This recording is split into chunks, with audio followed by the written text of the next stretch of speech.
responsabil de revoluționarea clasicilor în teatru și de crearea unui teatru fenomen la nivel mondial. Revoluționar, șocant și controversat.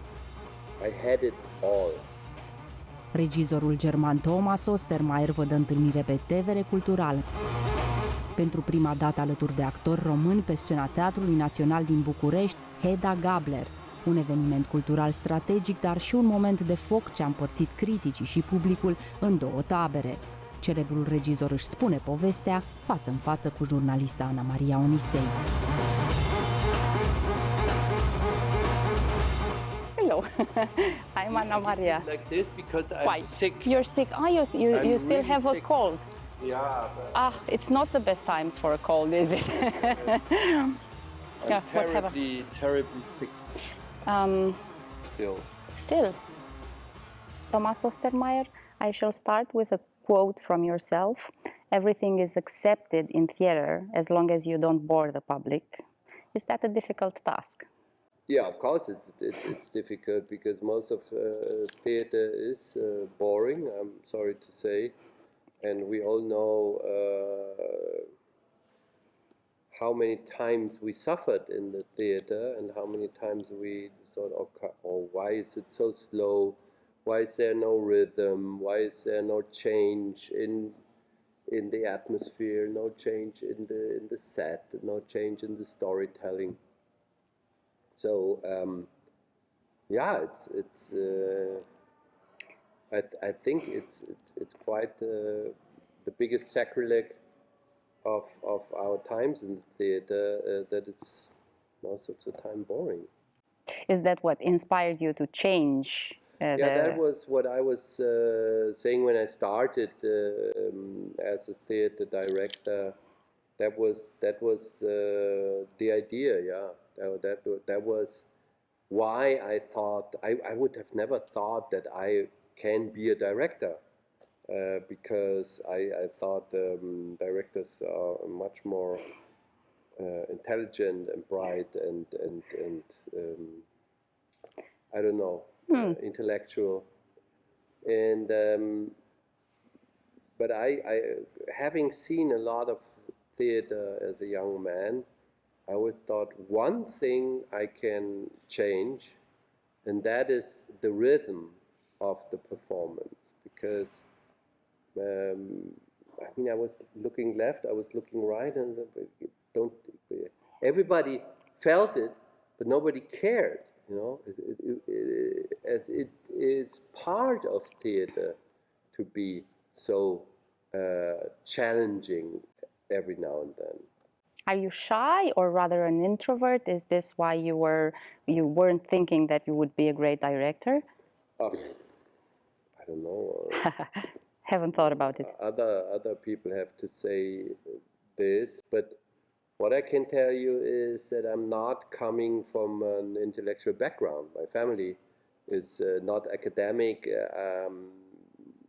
I'm the first with my brother to be at a university in our family, so there was no intellectual background, and maybe this made that I thought I'm maybe the wrong person. And also, and still today, I have this feeling, theater people do have a tendency to have a certain arrogance of a closed club, as if only they know, and it's hard to enter this club, it's hard to enter theater school, it's hard to enter theater, it's hard to enter an ensemble. So there's always this pretentious feeling of we are elitist. And that probably made me so much afraid of being part of this. And how did you get the courage to actually do it after all, as you were... it just happened? Nothing to do with courage. It just happened. I always wanted to be a musician, and I started as a musician, and then a friend of mine told me that she is going to be directing student, and then I said, oh, directing, it's also good, also possible for me. If you can do it, I also can do it. And then in the school, I did very early, quite successful shows. And so a lot of people asked me to come to their theater, to work in their theater. And so it wasn't about courage, it was about them asking me. And certainly one of the most acclaimed theater directors you are today. Introduce us a bit in your theatrical universe. I would use the words shocking, breathtaking, and black, in a sort of an emotional blackness that is always present in your stagings. What would you say? No, I wouldn't say it's an emotional blackness. I'd say more it's a kind of a theater which tries to show that the circumstances under which we are living and the society and the system and the market system we are living does create suffer, does create violence, does create inequalities. And so I want to make people aware, and of course that's why maybe you call it emotional blackness, but I feel it. Yeah, you feel it. Yeah. But for a lot of the characters in the play and what they're going through, it is emotionally black what they're going through. So when you then feel emotional blackness, it's part of what the characters are going under. Reinventing the classics, Shakespeare and Ibsen, I went to Craiova, especially to the Shakespeare International Festival, to see your Richard III with Lars Eidinger. Very much emotional blackness, destroyed Richard, a naked one, a very... Yeah, but that's Richard, that's a play. I know, but I don't think somebody showed it this way, you know, just into the face. I remember having goosebumps all during the play. Mm-hmm. With the... It's a play. It's a play. It's what I think I'm pretty truthful to the play, because the play is terrible. I mean, what he does in order to get into power, what he does in order to overcome his life as an outsider, as a crippled person. What he does is violent, is ferocious, is terrible, and so I'm happy that you had goosebumps, because I think this is part of Shakespeare's, the shock of the story. Mm-hmm. And part of the Shakespeare's reality and of today's reality, as you mentioned. Yeah, well, Shakespeare's times were even more violent in daily life. True, I'd that. say, mm-hmm. Because it was still a time where people were carrying open arms. Yeah, it was very easy to get killed, right? People were afraid to get killed, and people got killed in the street or in a fight. Marlowe got killed in a fight, Shakespeare companion.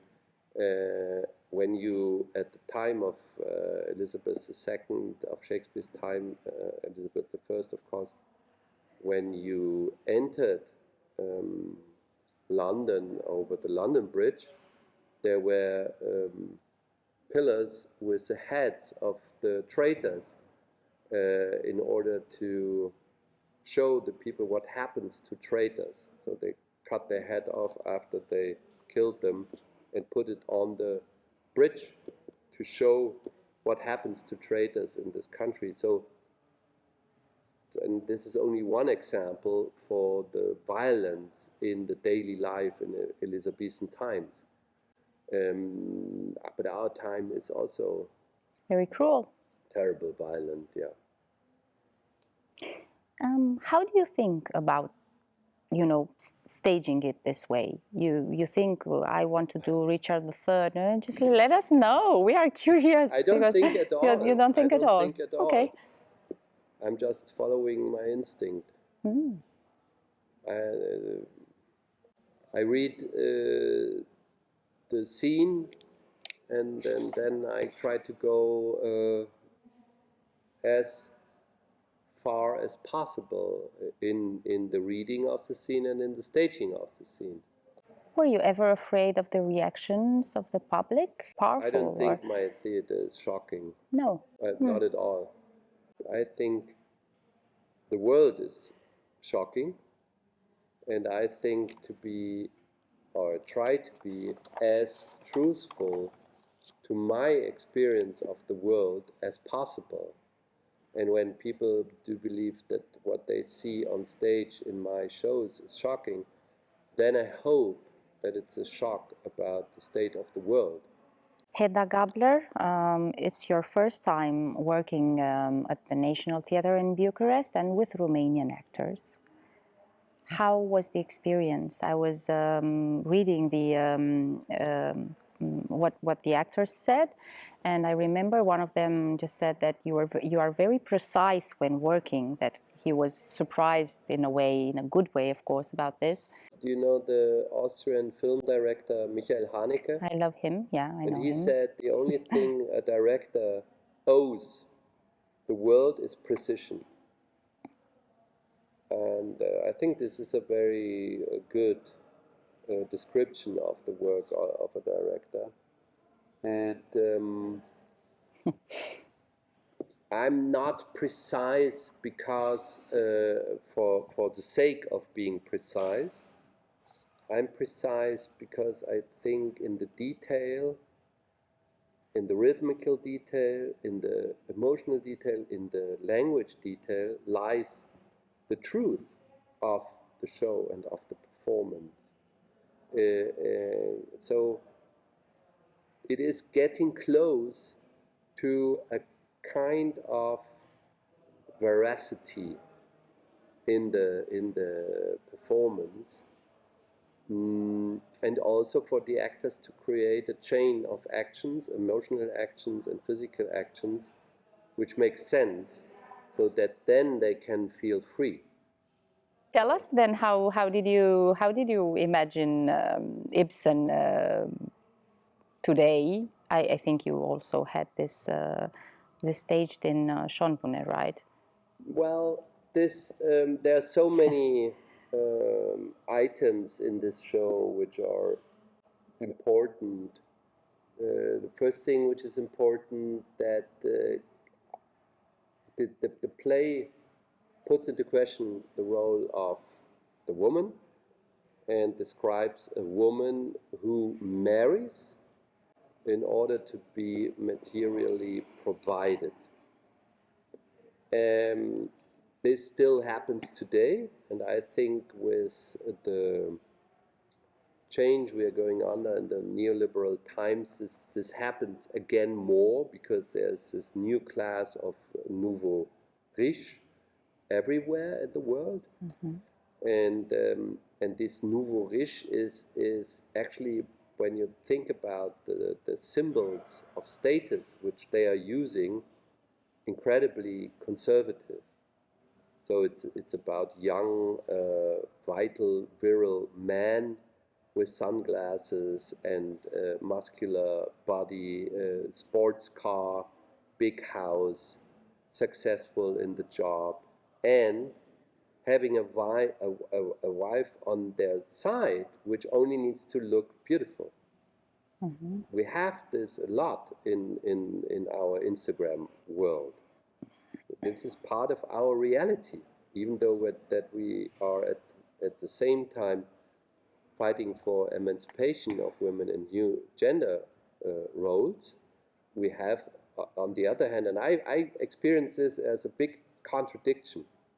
You know, the discourse we have about the inequalities in gender politics, and then at the same time the images the pop culture provides us with, the images are the opposite. It's about being beautiful, it's about being attractive, it's about being successful. And when you look at it on Instagram, most of the time it's only physical beauty. Mm-hmm. And so I think this play fits a lot because as I read it, it's a play about a woman who is leaving her best years behind her. So she's something like 40, 42, 45. So to a moment where in this society, which is so much about physical attraction, she cannot compete anymore 100% with her physical attraction. What she did till then all her life, 20 years, she was profiting of being attractive. Now she's afraid that this won't last too long, so she needs to marry. Of course, a very conventional, conservative answer to the issue, but a reality which I observe, which I see, which is real. This is my reading of the play, and then she finds out, of course, that she's caught in a trap, that she's unhappy in this, and then she starts to be very mean with the people around her, starts to manipulate them, turns her anger, which she has against herself of having taken the wrong decision, to other people around her, and starts to play with fire. Starts with very cruel manipulations, and at the end of the day she finds out that she herself is a victim of her own manipulation, and she only sees suicide as the only answer. So it's about the emotional purity and pain once again. It's about a cold world where emotions are not as important. Only emotions like desire and lust, which is of course also an emotion, but other emotions like love or charity or solidarity are less important. But this is also the scandal of the play, that this play still works today. I feel it's quite scandalous because it means that in our values about society and about bourgeois society, we have not developed. Let us know a little bit about how is the staging, if you want, if you can. Well, first of all, because we were talking about the Romanian actors, I had an incredible, beautiful time with them. Very talented actors, very, very talented, very gifted actors, with also a true wish to encounter my way of doing theater and my way of working. And so it was one of the best rehearsal periods of my life, actually. Oh. Did they say anything to you? Did they ask questions? Some of them, No, they saw your plays. No, huh? We've been discussing a lot, and also now after the runs, now we are doing run-throughs since beginning of this week. So every night we do the whole play. And then we sit together, and then I give some notes, but also them. Last night, they were asking a lot of questions, yes. What kind of questions, for example? Why is my character doing this? Why am I doing this here? What do I want? So it's about the depth of the psychology of the character. How is Raluca Produ in this role? Fascinating and incredibly enigmatic. And very elegant. Well, in the best of the cases, she has all the layers of the character. Also the joy about the manipulation, the despair, the anger, the feeling of, oh, I went too far.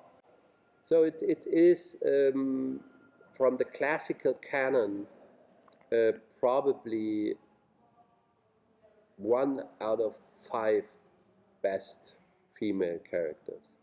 You were only 32, I think, when you became the manager of 30. 30, okay, even less, of the famous Sean Bonnet in Berlin. Is it difficult to manage and keep your artistic creativity at the same time? Yeah, yeah, of course it is. But it has to do a lot with the outside world. Because every show I'm doing at the Schaubühne is representing the level of the artistic quality of the Schaubühne. So when I invite another director, he can fail, she can do a bad work, possible.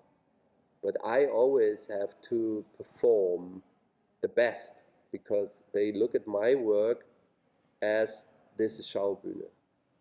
This is the quality of Schaubühne. So this is annoying, but I'm now running this theater for 25 years, and I don't care anymore so much about the critics and the negative audience response. That was exactly the question I wanted to ask. How do you keep away the negative voices? Schaubühne is not only the theater of my company. In the last 10 years, we became the theater of the most important international directors. So there's Katie Mitchell working regularly, Simon McBurney working regularly, Simon Stone, Yael Ronen, Falk Richter, and now at the moment Robert Lepage is rehearsing with our company. So my ambition is, that's a very nice saying in German, when I'm the worst director in my theater, I'm the best artistic director, I'm the best intendant. And this is part of my pleasure today, to create a lot of incredible events of international big productions with international world-class directors, I'd say. And for example, me, I didn't do anything this season at the Schaubühne. I have 12 shows in the repertoire, which are still running. So it's anyway too much Ostermeier in the Schaubühne. So I step back and let others do the job. Today we have also a lot of power struggles. We want to, cut off everyone that is seems weak, by being generous and so on. I don't think when you're generous, you're weak. No, I don't think so either. But no. And anyway, honestly, I'm not into this anymore. I had it all. I mean, I'm still showing my shows. This afternoon, checking the emails, there were, 4 invitations of my shows to Canada, Edouard Louis, which I've shown here. Another invitation to Ljubljana with Hamlet. We are going in 2 weeks to Japan.